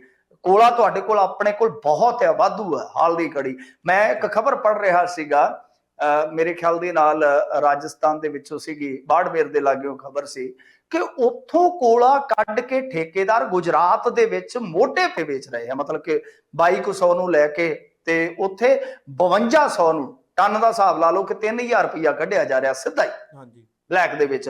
ਮਤਲਬ ਕਿ ਉੱਥੋਂ ਦੇ ਜਿਹੜੇ ਆਮ ਬੰਦੇ ਆ, ਜਿਵੇਂ ਆਪਾਂ ਇੱਥੇ ਰੇਤ ਖਾਣੇ ਵੇਨੇ ਆ ਪੰਜਾਬ 'ਚ, ਉੱਥੇ ਕੋਲਿਆਂ ਦੀ ਦਲਾਲੀ 'ਚ ਆਪਾਂ ਕਹਿੰਦੇ ਆ ਮੂੰਹ ਕਾਲਾ, ਤੇ ਉਹ ਪਤਾ ਨਹੀਂ ਕਿਉਂ ਕੀ ਕੁਝ ਕਾਲਾ ਕਰੀ ਫਿਰਦੇ ਨੇ। ਸੋ ਕੋਲਾ ਤੇ ਨਿਕਲ ਰਿਹਾ। ਹਾਂਜੀ, ਇਹ ਸੱਚ ਆ। ਤੇ ਹੁਣ ਜੇ ਤੁਸੀਂ ਉਹਦੀ ਮੈਨੇਜਮੈਂਟ ਸਹੀ ਢੰਗ ਨਾਲ, ਉਹ ਡਿਸਟ੍ਰੀਬਿਊਸ਼ਨ ਸਹੀ ਢੰਗ ਨਾਲ ਨਹੀਂ ਕਰ ਪਾ ਰਹੇ, ਉਹਦੀ ਸਟੋਰੇਜ ਸਹੀ ਢੰਗ ਨਾਲ ਨਹੀਂ ਕਰ ਪਾ ਰਹੇ, ਦੋਸ਼ ਤੁਸੀਂ ਕਿਹਨੂੰ ਦਿਓਗੇ? ਇਹ ਤਾਂ ਫਿਰ ਫੇਲੀਅਰ ਹੋ ਗਈ ਨਾ। ਹੁਣ ਸਭ ਤੋਂ ਵੱਡੀ ਗੱਲ ਜਿਹੜੀ ਆ ਕਿ ਇੱਕ ਜਿੱਦਾਂ ਹੁਣ ਗੇਮ ਇਹ ਵੀ ਚੱਲ ਰਹੀ ਆ, ਆਉਣ ਵਾਲੇ ਸਮੇਂ ਦੇ ਵਿੱਚ ਤੁਸੀਂ ਦੇਖੋਗੇ ਕਿ ਅਸਲ ਦੇ ਵਿੱਚ ਇਸ ਸਾਰੀ ਹਫੜਾ ਦਫੜੀ ਦੇ ਦਰਮਿਆਨ ਜਿਹੜਾ ਇਹਨਾਂ ਨੇ ਨਾ ਇੱਕ ਐਕਟ ਤਿਆਰ ਕੀਤਾ ਹੋਇਆ, ਵੈਸੇ ਇਹ ਬੇਸਿਕਲੀ 1957 ਵਾਲਾ ਐਕਟ ਆ, ਜਿਹੜਾ ਮਤਲਬ ਕਿ ਇਸ ਤਰ੍ਹਾਂ ਦੇ ਮਿਨਰਲਸ ਨੂੰ ਕੱਢਣ ਲਈ ਉਹ ਸਾਰਾ ਰੈਗੂਲੇਟ ਕਰਦਾ ਵਾ। ਤਾਂ ਉਹਨੂੰ ਚੇਂਜ ਕਰਨ ਵਾਸਤੇ, ਉਹਨੂੰ ਕਾਰਪੋਰੇਟ ਪੱਖੀ ਬਣਾਉਣ ਵਾਸਤੇ ਕਹਿੰਦੇ ਆ ਕਿ ਸਾਰਾ ਮਾਹੌਲ ਬਣਾਇਆ ਜਾ ਰਿਹਾ। ਬਿਲਕੁਲ, ਇਹ ਸਾਰੀ ਕ੍ਰੀਏਸ਼ਨ ਹੈ ਜਿਹੜੀ ਉਸ ਵਰਤਾਰੇ ਵਾਸਤੇ ਹੈ, ਇੱਕ ਨੈਰੇਟਿਵ ਸੈੱਟ ਕਰਨ ਦਾ ਯਤਨ ਕੀਤਾ ਜਾ ਰਿਹਾ ਵਾ। ਤੇ ਉਹਦੇ ਚ ਕੀ ਆ, ਉਹ ਜਿਹੜਾ ਆਏਗਾ ਮੇਰੇ ਖਿਆਲ ਦੇ ਨਾਲ ਕੋਲ ਬੇਅਰਿੰਗ ਏਰੀਆ ਕੁਛ ਐਕਟ ਇਸ ਤਰ੍ਹਾਂ ਦਾ, ਉਹ ਜੇ ਤੁਸੀਂ ਲੱਭੋਗੇ ਗੂਗਲ ਤੇ ਤੁਹਾਨੂੰ ਉਹਦਾ ਸਾਰਾ ਖਰੜਾ ਮਿਲ ਜਾਏਗਾ। ਇੱਕ ਤੇ ਇਹ ਹੈ ਕਿ ਉਹਦੇ ਚ ਕਾਰਪੋਰੇਟਸ ਨੂੰ ਬਹੁਤ ਖੁੱਲ੍ਹ ਹੋ ਜਾਏਗੀ, ਮਤਲਬ ਕਿ ਜਿਸ ਤਰ੍ਹਾਂ ਵਾਤਾਵਰਣ ਸੰਬੰਧੀ ਤੁਹਾਨੂੰ ਪਤਾ ਬਹੁਤ ਸਾਰੀਆਂ ਇਜਾਜ਼ਤਾਂ ਲਾਣੀਆਂ ਪੈਂਦੀਆਂ, ਉਹ ਹੋ ਜਾਏਗੀ। ਫਿਰ ਜਿਹੜੇ ਹਾਂਜੀ ਬਿਲਕੁਲ, ਜਿਹੜੀਆਂ ਫਿਰ ਤੁਸੀਂ ਇਹ ਦੇਖੋਗੇ ਕਿ ਮੰਨ ਲਓ ਜਿੱਥੇ ਖਾਣਾ ਮਿਲਦੀਆਂ ਨੇ, ਕੋਲਾ ਮਿਲਦਾ, ਉੱਥੋਂ ਜੇ ਲੋਕ ਉਠਾਉਣੇ ਆ ਤਾਂ ਉਹ ਵੀ ਬਹੁਤ ਆਸਾਨੀ ਦੇ ਨਾਲ ਤੁਸੀਂ ਦੇ ਹੋ। ਜਿਵੇਂ ਆਪਾਂ ਲੈਂਡ ਐਕੁਜੀਸ਼ਨ ਐਕਟ ਦੇਖਦੇ ਆ ਨਾ, ਇਹਦੇ ਵਿੱਚ ਅਲੱਗ ਆ। ਤਾਂ ਇਸੇ ਤਰ੍ਹਾਂ ਦਾ ਇੱਕ ਕਾਨੂੰਨ ਇਹ ਤਿਆਰ ਕਰੀ ਬੈਠੇ ਆ। ਤਾਂ ਕੁਛ ਸ਼ੱਕ ਇਸ ਪਾਸੇ ਵੀ ਨਹੀਂ ਜਾਂਦੇ ਨੇ ਕਿ ਇੱਕ ਤਾਂ ਇਹ ਰਸਤਾ ਪੱਧਰਾ ਕੀਤਾ ਜਾ ਰਿਹਾ, ਔਰ ਦੂਜਾ ਇਹ ਆ ਕਿ ਪਾਵਰ ਦੇ ਸੈਕਟਰ ਚੋਂ ਸ਼ਾਇਦ ਸਰਕਾਰ ਜਿਹੜੀ ਆ ਉਹ ਬਾਹਰ ਹੋ ਜਾਏਗੀ। ਉਹਦੇ ਚ ਫਿਰ ਅੱਗੇ ਜਾ ਕੇ ਇੱਕ ਤਾਂ ਬਿਜਲੀ ਮਹਿੰਗੀ ਹੋ ਗਈ, 5 ਟ੍ਰਿਲੀਅਨ ਦੀ ਦੇਖੋ ਜਿਹੜੀ ਇਕਨੋਮੀ, ਉਹ ਆਸਾ ਇਸ ਤਰ੍ਹਾਂ ਹੀ ਬਣਾਉਣੀ ਹੈ। ਬਿਲਕੁਲ, ਪੈਟਰੋਲ ਜਿਹੜਾ ਹੈ ਉਹ 150 ਤੱਕ ਕਰ ਦਿੱਤਾ ਜਾਏਗਾ ਸ਼ਾਇਦ, ਤਾਂ ਆਪੇ ਹੀ ਸਰਕਾਰ ਦਾ ਟੈਕਸ ਵਧੇਗਾ ਨਾ। ਬਿਲਕੁਲ ਜੀ, ਬਿਲਕੁਲ ਟੈਕਸ, ਕਿਉਂਕਿ ਇੰਡੀਆ ਦੇ ਵਿੱਚ ਤਾਂ 100% ਤੋਂ ਵੀ ਉੱਤੇ ਕਈ ਚੀਜ਼ਾਂ ਤੇ ਟੈਕਸ ਨੇ। ਪੈਟਰੋਲ ਤੇ ਡੀਜ਼ਲ ਤੇ ਤਾਂ ਬਹੁਤ ਜ਼ਿਆਦਾ ਟੈਕਸ ਆ ਜੇ ਤੁਸੀਂ ਦੇਖੋਗੇ। ਤਾਂ ਹੁਣ ਗੱਲ ਇਹੋ ਆ ਕਿ ਸਰ ਤੁਸੀਂ 5 ਟ੍ਰਿਲੀਅਨ ਇਕਨੋਮੀ ਦਾ ਜਿਹੜਾ ਸੁਪਨਾ ਦਿੱਤਾ ਹੈ, ਜਿਹੜਾ ਜੁਮਲਾ ਵੇਚਿਆ ਹੋਇਆ, ਉਹਨੂੰ ਫਿਰ ਇਸ ਤਰ੍ਹਾਂ ਹੀ ਕਰੋਗੇ ਨਾ, ਤੇ ਕਿੱਥੇ ਤੁਹਾਨੂੰ 50 ਰੁਪਏ ਮਿਲ ਰਿਹਾ ਹੈ ਹਾਂਜੀ ਟੈਕਸ, ਕਿੱਥੇ ਤੁਹਾਨੂੰ ਉਹ ਡਬਲ ਹੋ ਜਾਏਗਾ। ਹਾਂਜੀ, ਤਾਂ ਉਹ ਵੀ ਇੱਕ ਸੁਪਨਾ ਪੂਰਾ ਕਰਨਾ। ਤਾਂ ਬਹਰਹਾਲ ਉਹਦੇ ਚ ਕੀ ਆ ਕਿ ਹੁਣ ਪਾਵਰ ਦੇ ਵਿੱਚ ਦੇਖੀਏ ਤਾਂ ਸਟੇਟਾਂ ਕੋਲ ਅਧਿਕਾਰ ਹੈ ਜ਼ਿਆਦਾਤਰ। ਤਾਂ ਸਟੇਟਾਂ ਦੇ ਵਿੱਚ ਕੀ ਆ ਕਿ ਸਬਸਿਡੀ ਵੀ ਜਾਂਦੀ ਆ, ਇਹ ਇਸੇ ਤਰ੍ਹਾਂ ਸਬਸਿਡੀ ਖਤਮ ਕਰਨੀ ਚਾਹੁੰਦੇ ਆ। ਉਹਦੇ ਚ ਗਾਂਹ ਜਾ ਕੇ ਫਿਰ ਜਦੋਂ ਮੰਨ ਲਓ ਨਿੱਜੀ ਸੈਕਟਰ, ਆ ਦੇਖ ਲਓ ਨਾ ਤੁਸੀਂ, ਚੰਡੀਗੜ੍ਹ ਦੇ ਵਿੱਚ ਬਿਡਿੰਗ ਹੋਈ ਆ, ਅਜੇ ਕਹਿ ਸਕਦੇ ਹਾਂ ਕਿ ਬਿਡਿੰਗ ਨੇਪਰੇ ਨਹੀਂ ਚੜੀ, ਮੇਰੇ ਖਿਆਲ ਦੇ ਨਾਲ ਕਟਿੰਗ ਸੀਗੀ ਅਖਬਾਰ ਦੀ, ਮੈਂ ਉਹ ਪੜ੍ਹ ਰਿਹਾ ਸੀਗਾ ਕਿ ਉਹਦੇ ਵਿੱਚ ਸਿਰਫ ਇੱਕ ਮਤਲਬ ਕਿ ਐਲਾਨ ਹੋਇਆ ਤੇ 8 ਕੰਪਨੀਆਂ ਜਿਹੜੀਆਂ ਕਤਾਰ ਚ ਆ ਗਈਆਂ ਬਿਜਲੀ ਦਾ ਢਾਂਚਾ ਸਾਰਾ ਖਰੀਦਣ ਵਾਸਤੇ। ਸੋ ਪ੍ਰਾਈਵੇਟ ਸੈਕਟਰ ਚ ਤੁਹਾਨੂੰ ਪਤਾ ਹੀ ਹੈ ਬਹੁਤ ਵੱਡੇ ਇਨਵੈਸਟਰ ਜਿਹੜੇ ਉਹ ਤਿਆਰ ਬੈਠੇ ਹੁੰਦੇ ਆ। ਜਦੋਂ ਵੀ ਪ੍ਰਾਈਵੇਟਾਈਜੇਸ਼ਨ ਵੱਧਦਾ ਤਾਂ ਉਹਦੇ ਚ ਕੀ ਹੋਏਗਾ ਕਿ ਬਿਜਲੀ ਲੋ ਜੇ ਇਸ ਤਰ੍ਹਾਂ ਸਟੇਟ ਦੇ ਅਧਿਕਾਰਾਂ ਚੋਂ ਹੌਲੀ ਹੌਲੀ ਮਨਫੀ ਹੁੰਦੀ ਆ, ਤਾਂ ਇੱਕ ਮੌਕੇ ਤੇ ਫਿਰ ਸਬਸਿਡੀ ਜਿਹੜੀ ਕਿ ਤੁਹਾਨੂੰ ਪਤਾ ਹੀ ਆ ਕਿਸਾਨ ਨੂੰ ਵੀ ਜਾਂਦੀ ਆ ਸਬਸਿਡੀ, ਗਰੀਬ ਨੂੰ ਵੀ ਜਾਂਦੀ ਆ। ਵੈਸੇ ਤੇ ਨੀਤੀਆਂ ਜਿਹੜੀਆਂ ਠੀਕ ਕਰਨ ਦੀ ਜ਼ਰੂਰਤ ਆ ਕਿ ਬਿਜਲੀ ਸਸਤੀ ਮਿਲੇ, ਪਰ ਇਹਦੇ ਚ ਕੀ ਹੋਏਗਾ ਕਿ ਬਿਜਲੀ ਸਸਤੀ ਵੀ ਨਹੀਂ ਮਿਲਣੀ, ਔਰ ਜਿਹੜੀ ਸਬਸਿਡੀ ਦੀ ਆਪਾਂ ਇੱਕ ਰਾਹਤ ਦੇਖਦੇ ਆ ਗਰੀਬ ਵਰਗ ਨੂੰ, ਉਹ ਵੀ ਖਤਮ ਹੋ ਜਾਏਗੀ। ਇਹ ਦੂਸਰਾ ਪੱਖ ਹੈ ਕਹਾਣੀ ਦਾ। ਬਿਲਕੁਲ ਜੀ, ਇਹ ਗੱਲ ਅੰਦਾਜ਼ੇ ਨਾਲੋਂ ਵੱਧ ਤੁਸੀਂ ਹਰ ਐਸਪੈਕਟ ਨੂੰ ਸਾਡੇ ਦਰਸ਼ਕਾਂ ਸਾਹਮਣੇ ਰੱਖਿਆ ਵੀ ਇਹ ਤਾਂ ਪੂਰੀ ਤਿਆਰੀ ਨਾਲ ਇੱਕ ਮਿਥਿਆ ਹੋਇਆ ਜਿਹੜਾ ਕੰਮ ਚੱਲ ਰਿਹਾ ਵੀ ਕ੍ਰਾਈਸਿਸ ਦਾ ਤਾਂ ਇੱਕ ਰੋਲਾ ਹੀ ਪਾ ਕੇ ਬਸ ਲੋਕਾਂ ਨੂੰ ਪ੍ਰਭਾਵਿਤ ਕਰਨ ਦੀ ਕੋਸ਼ਿਸ਼ ਕੀਤੀ ਗਈ, ਇੱਕ ਡਰ ਪੈਦਾ ਕੀਤਾ ਗਿਆ। ਆਉਣ ਵਾਲਾ ਸਮਾਂ ਇਹਦੇ ਵਿੱਚ ਇੱਕ ਗੱਲ ਹੋਰ ਦੇਖਣ ਵਾਲੀ ਵੀ ਹੈ ਮਿੰਟੂ ਜੀ, ਜਿਹੜੇ ਫੈਕਟਰ 2 ਗੱਲਾਂ ਕਹੀਆਂ ਗਈਆਂ ਨੇ ਕਿ ਵੀ ਮੌਨਸੂਨ ਲੇਟ ਹੋ ਗਿਆ, ਹੁਣ ਜਦੋਂ ਆਪਾਂ ਕੋਈ ਵੀ ਕੰਮ, ਆਪਾਂ ਪਹਿਲਾਂ ਵੀ ਗੱਲ ਕੀਤੀ, ਕੋਈ ਵੀ ਕੰਮ ਚੱਲ ਰਿਹਾ ਹੈ ਤਾਂ ਉਹਦੀ ਪ੍ਰੈਪਰੇਸ਼ਨ ਆਪਾਂ ਇਸ ਹਿਸਾਬ ਨਾਲ ਕਰਦੇ ਹਾਂ ਕਿ ਵੀ ਆਉਣ ਵਾਲੇ ਸਮੇਂ 'ਚ ਕੀ ਗਲਤ ਹੋ ਸਕਦਾ। ਮਾਨਸੂਨ ਲੰਮਾ ਜਾ ਸਕਦਾ, ਇੱਕ ਬਹੁਤ ਵੱਡਾ ਕਲੀਅਰਲੀ ਗੱਲ ਦਿਖਦੀ ਹੈ ਵੀ ਉਹਦੀ ਪ੍ਰੋਡਕਸ਼ਨ ਤੇ ਕੋਈ ਅਸਰ ਨਹੀਂ ਹੈ ਜੀ। ਨਾਲੇ ਕਲਾਈਮੇਟ ਚੇਂਜ ਤੇ ਤਾਂ ਇੰਨਾ ਰੌਲਾ ਪਾਉਂਦੇ ਤੁਸੀਂ। ਹਾਂਜੀ ਹਾਂਜੀ। ਦੂਜੀ ਜਿਹੜੀ ਗੱਲ ਹੈਗੀ ਹੈ ਕਿ ਜੇ ਆਪਾਂ ਕਹੀਏ ਕਿ ਜਿਹੜਾ ਸਾਡਾ ਹਰ ਕੰਟਰੀ ਦਾ ਇਹ ਮੋਟੋ ਹੈ ਜੀ, ਹੁਣ ਇਸ ਟਾਈਮ ਇਕਨੋਮਿਕ ਰਿਕਵਰੀ ਵੱਲ ਜਾਣਾ ਕੋਵਿਡ ਤੋਂ ਬਾਅਦ, ਉਹ ਤਾਂ ਹੋਣਾ ਹੀ ਹੋਣਾ ਸੀ। ਕਿ ਅਸੀਂ ਇਹੀ ਗੱਲ ਮੰਨ ਕੇ ਚੱਲੇ ਸੀ ਵੀ ਕੋਵਿਡ ਦਾ ਦੌਰ ਜਿਹੜਾ ਸਾਡੀਆਂ ਇੰਡਸਟਰੀਆਂ ਨੇ ਉਹ ਹੋਰ ਹੰਡਾਉਣਗੀਆਂ ਤੇ ਅਸੀਂ ਤਿਆਰੀ ਕਰਨ ਦੀ ਸਾਨੂੰ ਜ਼ਰੂਰਤ ਨਹੀਂ ਹੈ। ਤੁਸੀਂ ਵੀ ਇੱਥੇ ਹੋ ਮਿੰਟੂ ਜੀ, ਜੇ ਆਪਾਂ ਇਸ ਗੱਲ ਨੂੰ ਲੈਂਦੇ ਹਾਂ ਵੀ ਜਿਹੜੀਆਂ ਇੰਡਸਟਰੀਆਂ ਨੇ ਉਹਨਾਂ ਦਾ ਕੰਮ, ਪ੍ਰੋਡਕਸ਼ਨ, ਮੈਨੂਫੈਕਚਰਿੰਗ ਬਹੁਤ ਹੈਵੀ ਹੋ ਗਈ ਆ, ਆਹ ਕੁਆਟਰ ਤੋਂ ਬਾਅਦ ਉਹਦੇ ਨੰਬਰ ਵੀ ਆ ਜਾਣਗੇ। ਮੈਨੂੰ ਨਹੀਂ ਲੱਗਦਾ ਕਿ ਆਉਣ ਵਾਲੇ ਸਮੇਂ ਦੇ ਵਿੱਚ ਕੋਈ ਇਦਾਂ ਦੀ ਗੱਲ ਬਹੁਤ ਫਾਸਟ ਉੱਤੇ ਹੈਪਨ ਹੋਊਗੀ। ਬਾਕੀ ਆਉਣ ਵਾਲਾ ਸਮਾਂ ਦੱਸੂਗਾ ਤੇ ਆਪਾਂ ਇਸ ਦੇ ਉੱਤੇ ਗੱਲਬਾਤ ਜ਼ਰੂਰ ਕਰਾਂਗੇ ਵੀ ਪ੍ਰੋਡਕਸ਼ਨ ਤੇ ਮੈਨੂਫੈਕਚਰਿੰਗ 'ਚ ਕੀ ਹੋਇਆ ਇੰਡੀਆ ਦੇ ਵਿੱਚ। ਦੂਸਰੀ ਖਬਰ ਵੱਲ ਚੱਲਦੇ ਹਾਂ ਮਿੰਟੂ ਜੀ, ਜਿਹੜੀ ਕਿ ਬਹੁਤ ਵੱਡੀ ਖਬਰ ਹੈ ਜੀ, ਪੰਜਾਬੀਆਂ ਦੀ ਜ਼ਿੰਦਗੀ ਨੂੰ ਆਮ ਤੌਰ ਤੇ ਇਫੈਕਟ ਕਰੂਗੀ, ਕਿਉਂਕਿ ਪੰਜਾਬੀ ਭਾਈਚਾਰਾ ਜਿਹੜਾ ਕਿ ਆਮ ਤੌਰ ਤੇ ਮੰਨਿਆ ਜਾਂਦਾ ਕਿ ਇੱਥੋਂ ਦਿੱਲੀ ਜਾਂਦੇ ਨੇ, ਦਿੱਲੀ ਤੋਂ ਜਿਹੜੀ ਬੱਸ ਸਰਵਿਸ ਹੈ ਉਹ, ਜਾਂ 에ਅਰਪੋਰਟ ਤੋਂ ਜਿਹੜੀ ਬੱਸ ਸਰਵਿਸ ਹੈ ਪੰਜਾਬ ਨੂੰ, ਉਹ ਪ੍ਰਾਈਵੇਟ ਵਾਲੀ ਸਾਈਡ ਜ਼ਿਆਦਾ। ਹੁਣ ਉਹ ਦੱਸਣ ਦੀ ਜ਼ਰੂਰਤ ਨਹੀਂ ਹੈ ਕਿ ਜਿਹੜੀਆਂ ਪ੍ਰਾਈਵੇਟ ਵਾਲੀਆਂ ਬੱਸਾਂ ਨੇ ਉਹ ਕੌਣ ਓਨ ਕਰਦੇ ਨੇ, ਕਿੰਨਾਂ ਦੀਆਂ ਚੱਲਦੀਆਂ ਨੇ। ਉਹ ਕਹਿੰਦੇ ਗੱਲ ਬੁੱਝ ਤਾਂ ਸਹੀ, ਫਿਰ ਤੈਨੂੰ ਪਤਾ ਲੱਗੂਗਾ। ਤੇ ਇਹ ਗੱਲ ਬੁੱਝਣ ਵਾਲੀ ਨਹੀਂ, ਪਤਾ ਸਾਰਿਆਂ ਨੂੰ ਹੈ ਕਿ ਉਹ ਬੱਸਾਂ ਕਿਹਦੀਆਂ ਚੱਲਦੀਆਂ ਨੇ। ਰਾਜਾ ਵੜਿੰਗ ਸਾਹਿਬ ਨੇ ਕੇਜਰੀਵਾਲ ਜੀ ਨੂੰ ਇੱਕ ਪੱਤਰ ਲਿਖਿਆ, ਕੀ ਗੱਲਬਾਤ ਦੱਸ ਦਿਓ ਜੀ ਉਹਦੇ ਹਵਾਲੇ ਤੋਂ। ਹਾਂਜੀ ਹਾਂਜੀ, ਦੇਖੋ ਉਹ ਲੈਟਰ ਲਿਖਿਆ ਗਿਆ। ਅਸਲ ਦੇ ਵਿੱਚ ਕੀ ਹੈ ਕਿ ਉਹਨਾਂ ਨੇ ਲੈਟਰ ਲਿਖਿਆ ਤੇ ਇਹਨਾਂ ਨੇ ਪ੍ਰੈਸ ਕਾਨਫਰੰਸ ਕਰ ਦਿੱਤੀ ਹੈ ਕਿ ਅਰਵਿੰਦ ਕੇਜਰੀਵਾਲ ਕੱਲ ਨੂੰ ਇੱਥੇ ਪੰਜਾਬ ਹੀ ਆ ਰਹੇ ਹੈ ਤੇ ਮੈਨੂੰ ਲੱਗਦਾ ਕਿ ਇੱਥੇ ਹੀ ਮਿਲ ਲੈਣ, ਮਸਲਾ ਹੱਲ ਹੋ ਜਾਏਗਾ, ਕੋਈ ਵੱਡੀ ਗੱਲ ਨਹੀਂ ਹੈ। ਦੇਖੋ ਰੌਲਾ ਕੀ ਹੈ ਕਿ ਦਿੱਲੀ ਸਰਕਾਰ ਨੇ ਉਹਨਾਂ ਦਾ ਜਿਹੜਾ ਰੂਟ ਸੀਗਾ ਨਾ 에ਅਰਪੋਰਟ ਵਾਲਾ, ਜਿਹੜਾ ਸਰਕਾਰੀ ਬੱਸਾਂ ਦਾ ਰੂਟ ਸੀਗਾ, ਉਹਦੇ ਚ ਉਹਨਾਂ ਨੇ ਕਾਫੀ ਚਲਾਨ ਚਲੂਣ ਇਹਨਾਂ ਦੇ ਕਰਤੇ ਸੀ ਬੱਸਾਂ ਦੇ। ਉਹਦਾ ਸਿੱਟਾ ਕੀ ਹੋਇਆ ਕਿ ਚਲਾਨਾਂ ਤੋਂ ਡਰਦਿਆਂ ਇਹਨਾਂ ਨੇ ਮੇਰੇ ਖਿਆਲ ਦੇ ਨਾਲ 2018 ਦੇ ਵਿੱਚ ਹੀ ਉਹ ਸਰਵਿਸ ਬੰਦ ਕਰਨੀ ਸ਼ੁਰੂ ਕਰ ਦਿੱਤੀ ਸੀ। 19 ਦੀ ਸ਼ੁਰੂਆਤ ਦੇ ਵਿੱਚ ਤੇ ਟੋਟਲੀ ਭੋਗ ਪੈ ਗਿਆ। ਮਤਲਬ ਕਿ ਲਾ ਲਓ ਕਿ 2 ਸਾਲ ਹੋ ਗਏ ਆ ਤੇ 1 ਕਰੋੜ ਦਾ ਘਾਟਾ ਪੈਂਦਾ ਇੱਕ, ਜੇ ਆਪਾਂ ਬੱਸ ਦੀ ਗੱਲ ਕਰ ਲਈਏ ਜਾਂ ਜੋ ਇਹਨਾਂ ਦਾ ਜੋ ਸਾਰਾ ਹੈ, ਪਤਾ ਨਹੀਂ ਹੁਣ ਮੈਨੂੰ ਕਿੰਨੇ ਰੂਟ ਹੈ, ਤਾਂ 1 ਕਰੋੜ ਦਾ ਹੈ ਟੋਟਲ ਜਿਹੜਾ ਰੈਵਨਿਊ ਦਾ ਲਾਸ ਹੈ ਪੰਜਾਬ ਸਰਕਾਰ ਦਾ। ਪਰ ਹੁਣ ਤੱਕ ਕਿਉਂਕਿ ਕਿਰਾਏ ਭਾੜੇ ਜਿਹੜੇ ਹੋਰ ਵੀ ਵੱਧ ਜਾਣੇ ਸੀ, ਤਾਂ ਉਹਨੂੰ ਤੁਸੀਂ ਤਕਰੀਬਨ ਆਪਾਂ ਜੇ ਡਬਲ ਨਾ ਆਖੀਏ ਤਾਂ 1.5 ਤਾਂ ਕਹਿ ਸਕਦੇ ਆ ਕਿ ਉਹਨੂੰ ਮੰਨ ਕੇ ਚੱਲੋ ਕਿ ਇੰਨਾ ਲਾਸ ਹੋ ਰਿਹਾ ਰੈਵਨਿਊ ਦਾ। ਤਾਂ ਦੂਜੇ ਪਾਸੇ ਜੇ ਤੁਸੀਂ ਦੇਖੋਗੇ ਤਾਂ ਇਹਨਾਂ ਦੇ ਜਿਹੜੇ ਪਰਮਿਟ ਸੀ ਬੱਸ ਸਟੈਂਡ ਤੱਕ ਸੀਗੇ, ਉਹਨਾਂ ਨੇ ਕਿਹਾ ਕਿ ਅਸੀਂ ਨਹੀਂ ਇੱਥੇ ਆਉਣ ਦੇਵਾਂਗੇ। ਚਲੋ ਉਹ ਆਪਣੇ ਕਾਇਦੇ ਦੇ ਮੁਤਾਬਕ ਠੀਕ ਸੀਗੇ, ਇਹਨਾਂ ਨੇ ਕੋਈ ਯਤਨ ਹੀ ਨਹੀਂ ਕੀਤਾ। ਹਾਲਾਂਕਿ ਉਦੋਂ ਇਹਨਾਂ ਨੇ ਬਿਆਨ ਦਿੱਤੇ ਸੀਗੇ ਕਿ ਅਸੀਂ ਕੇਜਰੀਵਾਲ ਸਰਕਾਰ ਨਾਲ ਗੱਲਬਾਤ ਕਰ ਰਹੇ ਹਾਂ, ਅਸੀਂ ਪਰਮਿਟ ਵਧਾਉਣ ਨੂੰ ਕਿਹਾ ਵਾ ਕਿ ਸਾਡੇ ਪਰਮਿਟ ਵਧਾ ਦਿਓ, ਪਰ ਸਾਡੀ ਕੋਈ ਗੱਲ ਨਹੀਂ ਸੁਣਦਾ। ਉਸ ਟਾਈਮ ਭਗਵੰਤ ਮਾਨ ਨੇ ਕਿਹਾ ਚਲੋ ਮੈਂ ਰੈਡੀ ਹਾਂ, ਆਪਾਂ ਚੱਲਦੇ ਹਾਂ। ਪਰ ਉਹ ਜਿਹੜੀ ਟਰਾਂਸਪੋਰਟ ਮਿਨਿਸਟਰ ਸੀਗੀ ਉਸ ਟਾਈਮ, ਬੀਬੀ ਜਿਹੜੀ ਹੁਣ ਵੀ ਕੈਬਨਿਟ ਦੇ ਵਿੱਚ ਹੈ, ਰਜ਼ੀਆ ਸੁਲਤਾਨਾ, ਬੜੇ ਫੇਲ ਸਾਬਤ ਹੋਏ ਇਸ ਮਾਮਲੇ 'ਚ। ਹਾਲਾਂਕਿ ਦਾਗੀਆਂ ਤੇ ਰੌਲਾ ਪੈਂਦਾ ਹਮੇਸ਼ਾ, ਇਹ ਮੰਤਰੀ ਕੌਣ ਆ ਕੌਣ ਨਹੀਂ, ਪਰ ਕਦੇ ਵੀ ਤੁਸੀਂ ਦੇਖੋਗੇ ਪਰਫਾਰਮੈਂਸ ਜਿਹੜੀ ਆ ਉਹ ਇੰਡੀਆ ਦੇ ਵਿੱਚ ਮਾਇਨੇ ਨਹੀਂ ਰੱਖਦੀ। ਉਹਨਾਂ ਦੀ ਪਰਫਾਰਮੈਂਸ ਜਿਹੜੀ ਸੀਗੀ ਬਤੌਰ ਟਰਾਂਸਪੋਰਟ ਮਿਨਿਸਟਰ, ਮੈਨੂੰ ਨਹੀਂ ਲੱਗਦਾ ਕਿ ਕੋਈ ਟਰਾਂਸਪੋਰਟਰ ਵੀ ਉੱਠ ਕੇ ਪੰਜਾਬ ਚੋਂ ਕਹੇਗਾ ਕਿ ਹਾਂ ਭਾਈ ਉਹਨਾਂ ਦੀ ਪਰਫਾਰਮੈਂਸ ਜਿਹੜੀ ਸੀਗੀ ਬੈਸਟ ਸੀਗੀ। ਬੈਸਟ ਕੀ ਗੁੱਡ ਵੀ ਨਹੀਂ ਕਹਿ ਸਕਦੇ। ਅੱਛਾ, ਪਰ ਬਾਵਜੂਦ ਇਸ ਦੇ ਉਹ ਬਣਾਏਗਾ, ਚਲੋ ਉਹ ਇੱਕ ਵੱਖਰਾ ਵਿਸ਼ਾ ਹੈ।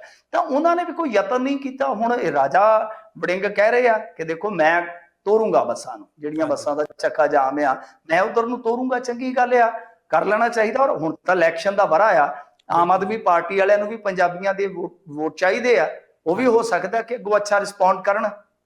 ਪਰ ਇਹਦੇ ਚ ਨਾ ਇੱਕ ਮੈਂ ਤੁਹਾਨੂੰ ਥੋੜਾ ਸਮਾਂ ਆਪਣਾ ਮੈਂ ਸ਼ਾਰਟ ਦੇ ਵਿੱਚ ਰੱਖ ਦਿੰਦਾ ਗੱਲ ਨੂੰ। ਇਸ ਚੀਜ਼ ਨੂੰ ਸਮਝਣ ਦੀ ਜ਼ਰੂਰਤ ਹੈ। ਇਹਨਾਂ ਦੇ ਜਿਹੜੀਆਂ ਮੇਰੇ ਖਿਆਲ ਦੇ ਨਾਲ ਜਿੰਨੀਆਂ ਵੀ ਬੱਸਾਂ ਨੇ, ਹੁਣ ਮੈਨੂੰ ਐਗਜ਼ੈਕਟ ਗਿਣਤੀ ਨਹੀਂ ਪਤਾ, ਪਰ 3-4 ਜ਼ਿਲ੍ਹੇ ਉਹ ਕਵਰ ਕਰਦੀਆਂ, ਜਿੱਦਾਂ ਅੰਮ੍ਰਿਤਸਰ ਆ, ਜਲੰਧਰ ਆ, ਹੁਸ਼ਿਆਰਪੁਰ ਆ, ਇਹ ਇਸ ਤਰ੍ਹਾਂ 3-4 ਜ਼ਿਲ੍ਹੇ ਲਾ ਲਓ, ਇਹ ਕਵਰ ਕਰਦੀਆਂ ਨੇ। ਹੁਣ ਉਹਦੇ ਵਿੱਚ ਕੀ ਆ ਦਿੱਕਤ, ਕੀ ਆ ਕਿ ਦੇਖੋ ਪਰਮਿਟ 2 ਤਰ੍ਹਾਂ ਦੇ ਹੁੰਦੇ ਆ ਜਿਹੜੇ ਇਸ ਤਰ੍ਹਾਂ ਆਪਾਂ ਕਹਿ ਲਈਏ ਕਿ ਜਾਂਦੀਆਂ ਬੱਸਾਂ। ਉਹ ਇੱਕ ਤਾਂ ਹੁੰਦਾ ਸਟੇਟ, ਜਿੱਦਾਂ ਲਾ ਲਓ ਆਪਣੇ ਰਾਜ ਦੇ ਵਿੱਚ ਹੀ ਚੱਲਦੀਆਂ, ਉਹ ਨਾ ਵੈਸੇ ਆਪਾਂ ਸ਼ਬਦ ਇਸਤੇਮਾਲ ਕਰ ਲੈਂਦੇ ਆ ਸਟੇਟ, ਉਹ ਹੁੰਦਾ ਸਟੇਜ ਕੈਰੇਜ।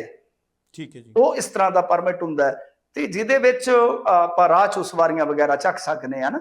ਇੱਕ ਹੁੰਦਾ ਟੂਰਿਸਟ ਸਰਕਟ ਦਾ, ਹਾਂਜੀ ਹੁਣ ਜਿਹੜੀਆਂ ਉਹ ਨਿੱਜੀ ਘਰਾਣਿਆਂ ਦੀਆਂ ਬੱਸਾਂ ਨੇ ਜਾਂ ਜਿਨ੍ਹਾਂ ਨੂੰ ਬਾਦਲਾਂ ਦੀਆਂ ਕਿਹਾ ਜਾਂਦਾ ਹੈ, ਹਾਂਜੀ ਉਹ ਹੈਗੀਆਂ ਨੇ ਟੂਰਿਸਟ ਕੈਰੇਜ ਦੀਆਂ। ਹੁਣ ਦੇਖੋ ਕਿੱਡੀ ਜ਼ਿਆਦਾ ਇੱਥੇ ਕਹਿ ਲਈਏ ਕਿ ਜਿਹੜਾ ਟਰਾਂਸਪੋਰਟ ਧੱਕਾਸ਼ਾਹੀ ਕਹਿ ਦਈਏ ਆਪਾਂ। ਧੰਦਾ ਸੀਗਾ ਜਿਹੜਾ, ਹਾਂਜੀ ਹਾਂਜੀ, ਕਿਸ ਤਰ੍ਹਾਂ ਉਹ ਰਾਜਨੀਤਿਕ ਅਸਰ ਹੇਠ ਆਇਆ। ਹਾਂਜੀ ਕਿ ਆਮ ਤੌਰ ਤੇ ਕੀ ਹੁੰਦਾ ਹੈ ਕਿ ਟੂਰਿਸਟ ਸਰਕਟ ਦੀਆਂ ਜਿਹੜੀਆਂ ਬੱਸਾਂ ਨੇ ਉਹਨਾਂ ਨੂੰ ਮੁਸਾਫਰਾਂ ਦੀ ਸੂਚੀ ਤੱਕ ਦੇਣੀ ਪੈਂਦੀ ਆ, ਮੁਸਾਫਰਾਂ ਦੀ ਅਡੈਣੀ ਪੈਂਦੀ ਆ। ਆਰਟੀਏ ਜਿਹੜਾ ਹੁੰਦਾ ਉਹਦੇ ਤੇ ਮੋਹਰ ਲਾਉਂਦਾ ਬਕਾਇਦਾ। ਪਰ ਇੱਥੇ ਕਦੇ ਮੇਰੇ ਖਿਆਲ ਦੇ ਨਾਲ ਆਰਟੀਏ ਨੇ ਕਦੇ ਚੈੱਕ ਹੀ ਨਹੀਂ ਕੀਤਾ ਹੋਣਾ ਕਿ ਕੌਣ ਕਿੱਥੇ ਲਿਜਾ ਰਿਹਾ, ਕਰਨਾ ਕਿਨੇ, ਕਿਉਂਕਿ ਸਰਕਾਰ ਹੀ ਤੇ ਕਾਰੋਬਾਰੀ ਸੀ ਉਸ ਟਾਈਮ। ਜ਼ਿਆਦਾਤਰ ਆਪਾਂ ਇਹੀ ਦੇਖਦੇ ਨੇ ਇੰਡੀਆ ਦੇ ਵਿੱਚ ਜਿਹੜਾ ਕਹਾਣ ਹੁੰਦਾ ਹੈ ਉਹ ਸਾਰਾ ਹੁੰਦਾ ਹੀ ਇੱਥੋਂ ਸਟਾਰਟ ਆ, ਕਿਉਂਕਿ ਲੀਡਰਾਂ ਦੇ ਬਿਜ਼ਨਸ ਆ, ਬਿਜ਼ਨਸਮੈਨ ਲੀਡਰ ਨੇ। ਤਾਂ ਹੁਣ ਹੋਇਆ ਕਿ ਉਹ ਚੈਕਿੰਗ ਵੈਕਿੰਗ ਤੇ ਕਰਨੀ ਹੀ ਕਹਿੰਦੇ ਸੀ। ਹਾਂਜੀ ਤਾਂ ਉਹਨਾਂ ਨੇ ਜਦੋਂ ਇਹਨਾਂ ਨੇ ਰੋਕਣ ਦਾ ਯਤਨ ਕੀਤਾ, ਉਹਨਾਂ ਨੇ ਅਦਾਲਤ ਦੇ ਵਿੱਚ ਕੇਸ ਪਾਇਆ ਹੋਇਆ ਇਸ ਬਾਬਤ। ਹਿਸਾਬ ਲਾ ਲਓ 2002 ਤੋਂ ਸਟੇ ਹੋਇਆ ਹੋਇਆ ਉਹ ਕੇਸ। ਹਾਂਜੀ 2002 ਤੋਂ ਲੈ ਕੇ 2 ਦਹਾਕੇ ਗੁਜ਼ਰ ਗਏ, ਇਹਨਾਂ ਤੋਂ ਸਟੇ ਜਿਹੜਾ ਤੜਵਾਇਆ ਨਹੀਂ ਗਿਆ, ਕਿਸੇ ਨੇ ਸਟੇ ਨਹੀਂ ਤੜਵਾਇਆ। ਹਿਸਾਬ ਲਾ ਲਓ ਸਰਕਾਰਾਂ ਦੇ ਸਾਹਮਣੇ ਕਾਰੋਬਾਰੀ ਕਿੰਨਾ ਦਮ ਦੇ ਆ, ਤਾਂ ਕਿਉਂਕਿ ਸਰਕਾਰੀ ਉਹਨਾਂ ਦੀ ਦਮ ਖਮ ਤੇ ਆਪਣੇ ਆਪ ਹੀ ਰੱਖਣਾ। ਸੋ ਇਹ ਇੱਕ ਬੇਸਿਕ ਕਹਿ ਲਓ ਕਿ ਇਸ ਮਾਮਲੇ ਦੀ ਪਿਛੋਕੜ ਵਾਲੀ ਕਹਾਣੀ ਆ। ਹੁਣ ਜੇ ਤੁਸੀਂ ਅੱਗੇ ਆਓਗੇ ਇਸ ਦੌਰ ਦੇ ਵਿੱਚ, ਜਿਹੜੇ ਦੌਰ 'ਚ ਆਪਾਂ ਇਹ ਗੱਲਬਾਤ ਕਰ ਰਹੇ ਹਾਂ, ਇਸ ਦੌਰ ਦੇ ਵਿੱਚ ਵੀ ਉਹੀ ਸਮੱਸਿਆ ਹੈ ਕਿ ਉਹਨਾਂ ਦੀਆਂ ਬੱਸਾਂ ਚੱਲ ਰਹੀਆਂ ਨੇ, ਇਹਨਾਂ ਦੀਆਂ ਖੜੀਆਂ ਨੇ, ਮਤਲਬ ਸਰਕਾਰ ਦੀਆਂ ਬੱਸਾਂ ਖੜੀਆਂ, ਤੇ ਜਿਨ੍ਹਾਂ ਦੇ ਕੋਲ ਪਰਮਿਟ ਹੀ ਜਿਹੜਾ ਹੈ ਉਹ ਟੂਰਿਸਟ ਸਰਕਟ ਦਾ, ਉਹ ਦੌੜ ਰਹੀਆਂ, ਸਰਪਟ ਦੌੜ ਰਹੀਆਂ ਨੇ। ਬਿਲਕੁਲ ਜੀ। ਇਹਨੂੰ ਕਹਿੰਦੇ ਉਲਟੇ ਬਾਂਸ ਬਰੇਲੀ ਕੋ। ਸੋ ਦੂਜੀ ਚੀਜ਼ ਜਿਹੜੀ ਹੈ ਕਿ ਹੁਣ ਜੇ ਭਾਜਾ ਨੱਠਾ ਕਰਕੇ ਇਸ ਤਰ੍ਹਾਂ ਬੱਸ ਚਲਵਾ ਲੈਂਦੇ ਆ, ਠੀਕ ਹੈ, ਆਪਣੇ ਪਰਮਿਟ ਨੂੰ ਵਧਾ ਲੈਣ ਉੱਥੇ, ਠੀਕ ਹੈ ਜੀ। ਕਿਉਂਕਿ 에ਅਰਪੋਰਟ ਨੇ ਜਿਹੜੀ ਉਹਨਾਂ ਦੀ ਅਥਾਰਟੀ ਸੀਗੀ ਲਾਸਟ ਟਾਈਮ ਜਦੋਂ ਇਹਨਾਂ ਦੀਆਂ ਬੱਸਾਂ ਬੰਦ ਹੋਈਆਂ, ਉਹਨਾਂ ਨੇ ਇਹਨਾਂ ਦਾ ਜਿਹੜਾ ਐਗਰੀਮੈਂਟ ਸੀਗਾ ਕੋਈ ਰੀਨਿਊਅਲ ਨਹੀਂ ਦਿੱਤਾ ਉਹਨਾਂ ਨੇ। ਠੀਕ ਹੈ ਜੀ। ਬਸ ਇੱਥੋਂ ਹੀ ਰੌਲਾ ਪਿਆ, ਨਵਾਇਆ ਨਹੀਂ। ਜੇ ਉਹ ਨਵਿਆ ਦਿੰਦੇ ਸ਼ਾਇਦ ਇਹ ਵਕਤ ਨਾ ਪੈਂਦਾ। ਇਹ ਵੀ ਪਿੱਛੇ ਜੇ ਪ੍ਰਪੋਜ਼ਲ ਮੈਂ ਸੁਣਨ ਨੂੰ ਮੈਨੂੰ ਮਿਲਿਆ ਸੀਗਾ, ਮੈਂ ਸੁਣਿਆ ਵੀ ਸੀਗਾ ਕਿ ਦਿੱਲੀ ਸਰਕਾਰ ਕਹਿੰਦੀ ਕਿ ਅਸੀਂ ਉੱਥੇ ਨੇੜੇ ਤੁਹਾਨੂੰ ਕੋਈ ਬੱਸ ਸਟੈਂਡ ਬਣਾ ਦਿੰਦੇ ਆ ਤਾਂ ਤੁਸੀਂ ਉੱਥੇ ਲਾ ਲਿਆ ਕਰੋ ਬੱਸ। ਪਰ ਉਹ ਬਾਅਦ ਦੇ ਵਿੱਚ ਸਾਰੀਆਂ ਚੀਜ਼ਾਂ ਜਿਹੜੀਆਂ ਨੇ ਉਹ ਗੱਲਾਂ ਹੀ ਰਹੀਆਂ, ਹਵਾਈ ਗੱਲਾਂ। ਤਾਂ ਬਹਰਹਾਲ ਇਹ ਜੇ ਰਾਜਾ ਵੜਿੰਗ ਇਸ ਤਰ੍ਹਾਂ ਕਰ ਦਿੰਦਾ ਤਾਂ ਮੇਰੇ ਖਿਆਲ ਦੇ ਨਾਲ ਪੰਜਾਬ ਦੀ ਰਾਜਨੀਤੀ 'ਚ ਰਾਜਾ ਵੜਿੰਗ ਹੈ ਜਿਹੜਾ ਉਹ ਇੱਕ ਵੱਖਰੀ ਐਨਕ ਚੋਂ ਵੇਖਿਆ ਜਾਏਗਾ ਕਿ ਰਾਜਾ ਵੜਿੰਗ ਨੇ ਉਹ ਕਰ ਦਿੱਤਾ ਜਿਹੜਾ ਕੁਝ ਸਰਕਾਰਾਂ ਨਹੀਂ ਕਰ ਸਕੀਆਂ। ਬਿਲਕੁਲ, ਅਸੀਂ ਵੀ ਉਮੀਦ ਕਰਦੇ ਹਾਂ ਕਿ ਦੇਖੋ ਇੱਕ ਇਲੈਕਸ਼ਨ ਦੇ ਤੌਰ ਤੇ ਵੀ ਮੁੱਦਾ ਬਣ ਸਕਦਾ ਹੈ। ਕਿਸੇ ਵੀ ਪਾਰਟੀ ਨੇ ਇਹਨੂੰ ਅੱਜ ਤੱਕ ਕਵਰ ਨਹੀਂ ਕੀਤਾ। NRI ਵੀਰ ਜਾਂਦੇ ਨੇ, ਕਿੰਨੀ ਉੱਥੋਂ ਸਫ਼ਰ ਹੈ, ਚਾਹੇ ਅੰਮ੍ਰਿਤਸਰ ਦੇ 에ਅਰਪੋਰਟ ਦੀ ਇੱਕ ਅਲੱਗ ਕਹਾਣੀ ਹੈ ਵੀ ਉਹਦਾ ਕਿਵੇਂ ਯੂਜ਼ ਵਧੂਗਾ। ਹੋ ਸਕਦਾ ਰਾਜਾ ਵੜਿੰਗ ਜੇ ਇਹ ਹੁਣ ਐਕਸ਼ਨ ਲੈਂਦੇ ਆ ਤਾਂ ਕੇਜਰੀਵਾਲ ਸਾਹਿਬ ਉਹਨਾਂ ਦੀ ਗੱਲ ਨੂੰ ਸੁਣਨ। ਇਹ ਵੀ ਦੇਖਣਾ ਪਊਗਾ ਕਿ ਇਹ ਦਿੱਲੀ ਸਰਕਾਰ ਦੇ, ਕਿਉਂਕਿ ਆਮ ਤੌਰ ਤੇ ਅੱਧੇ ਤੋਂ ਵੱਧ ਗੱਲਾਂ ਤਾਂ ਇੱਥੇ ਹੀ ਖਤਮ ਹੋ ਜਾਂਦੀਆਂ ਨੇ ਵੀ ਇਹ ਦਿੱਲੀ ਸਰਕਾਰ ਦੇ ਮਾਇਦੇ 'ਚ ਆਉਂਦਾ ਹੀ ਨਹੀਂ। ਸੋ ਸੈਂਟਰ ਵੱਲ ਜਾਣਾ ਜੀ, ਸੈਂਟਰ ਵਾਲੇ ਉਹ ਕਹਿੰਦੇ ਸਾਡੇ ਕੋਲ ਤਾਂ ਹੋਰ ਬਹੁਤ ਮਸਲੇ ਨੇ, ਫਿਰ ਗੱਲ ਹਵਾ 'ਚ ਹੀ ਰਹਿ ਜਾਂਦੀ ਹੈ। ਉਮੀਦ ਕਰਦੇ ਹਾਂ ਕਿ ਰਾਜਾ ਵੜਿੰਗ ਸਾਹਿਬ ਜੇ ਉਹਨਾਂ ਨੇ ਹੁਣ ਇਹ ਗੱਲ ਸ਼ੁਰੂ ਕੀਤੀ ਹੈ ਤਾਂ ਇਹਨੂੰ ਕਿਤੇ ਨਾ ਕਿਤੇ ਸਿਰੇ ਜ਼ਰੂਰ ਲਾਉਣਗੇ। ਜੀ ਜੀ ਜੀ ਮਿੰਟੂ ਜੀ, ਇਹ ਸੀਗਾ ਅੱਜ ਦਾ ਆਪਣਾ ਜਿਹੜਾ ਵਿਚਾਰ। ਇੱਦਾਂ ਹੀ ਹੋਰ ਸ਼ੋਅ ਲੈ ਕੇ ਜ਼ਰੂਰ ਹਾਜ਼ਰ ਹੋਵਾਂਗੇ। ਧੰਨਵਾਦ ਤੁਹਾਡੇ ਕੀਮਤੀ ਸਮੇਂ ਦੇ ਲਈ। ਜੀ ਸ਼ੁਕਰੀਆ। ਇਹ ਸਨ ਮਿੰਟੂ ਗੁਰਸਰੀਆ ਜੀ, ਤੇ ਉਹਨਾਂ ਨੇ ਆਪਣੇ ਰੱਖੇ ਪੱਖ ਭਾਰਤ ਦੇ ਵਿੱਚ ਵਾਪਰ ਰਹੇ ਕੋਇਲਾ ਸੰਕਟ ਦੇ ਉੱਤੇ ਤੇ ਰਾਜਾ ਵੜਿੰਗ ਸਾਹਿਬ ਨਾਲ, ਜੋ ਕਿ ਉਹਨਾਂ ਨੇ ਇੱਕ ਸ਼ਲਾਘਾਯੋਗ ਕਦਮ ਚੱਕਿਆ ਕੇਜਰੀਵਾਲ ਸਾਹਿਬ ਨੂੰ ਚਿੱਠੀ ਲਿਖ ਕੇ ਕਿ ਦਿੱਲੀ ਤੋਂ ਪੰਜਾਬ ਨੂੰ ਚੱਲਣ ਵਾਲੀਆਂ ਬੱਸਾਂ ਦਾ ਰੂਟ ਪੰਜਾਬ ਰੋਡਵੇਜ਼ ਨੂੰ ਦਿੱਤਾ ਜਾਵੇ। ਉਮੀਦ ਕਰਦੇ ਹਾਂ ਉਹਨਾਂ ਦਾ ਇਹ ਜਿਹੜਾ ਕਦਮ ਹੈ ਉਹ ਕਿਸੇ ਪੋਜ਼ਿਟਿਵ ਡਾਇਰੈਕਸ਼ਨ 'ਚ ਜਾਊਗਾ ਤੇ ਕੁਛ ਨਾ ਕੁਛ ਪੋਜ਼ਿਟਿਵ ਆਊਟਕਮ NRI ਵੀਰਾਂ ਲਈ ਜਾਂ ਉੱਥੋਂ ਰੈਗੂਲਰ ਜਿਹੜੇ ਸਰਵਿਸ ਯੂਜ਼ ਕਰਦੇ ਆ ਉਹਨਾਂ ਲਈ ਹੈਲਪਫੁਲ ਹੋਊਗਾ। ਇੱਦਾਂ ਹੀ ਜੁੜੇ ਰਹੋ CPC TV ਦੇ ਨਾਲ। ਲੈ ਕੇ ਹਾਜ਼ਰ ਹੋਵਾਂਗੇ ਇੱਕ ਨਵਾਂ ਪ੍ਰੋਗਰਾਮ, ਨਵੀਂ ਖਬਰ ਦੇ ਉੱਤੇ। ਧੰਨਵਾਦ।